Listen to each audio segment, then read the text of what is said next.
અને મહત્વપૂર્ણ સમાચારો પર નજર કરીએ તો સુરતમાં લૂંટના આરોપીની પોલીસે શાન ઠેકાણે લગાવી દીધી છે।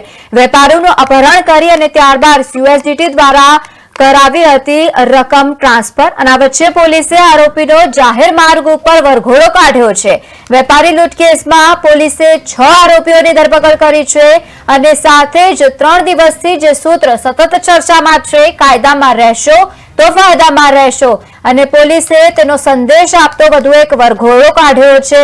મહત્વનું છે કે સુરતમાં રાંદેરમાં પોલીસે જે રીતે વરઘોડો કાઢ્યો છે, વેપારીનું અપહરણ કરી અને જબરજસ્તીથી પૈસા ટ્રાન્સફર કરાવવામાં આવ્યા હતા અને લૂંટની રકમ જે રીતે ટ્રાન્સફર કરાવવામાં આવતા આરોપીની પોલીસે શાન ઠેકાણે લગાવી છે।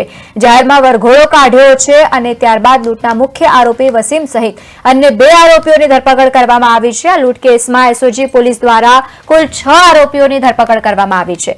ત્યારે પોલીસે જાહેર માર્ગો પર આરોપીઓને ફેરવી અને ત્યારબાદ કાયદાનું ભાન કરાવ્યું હતું।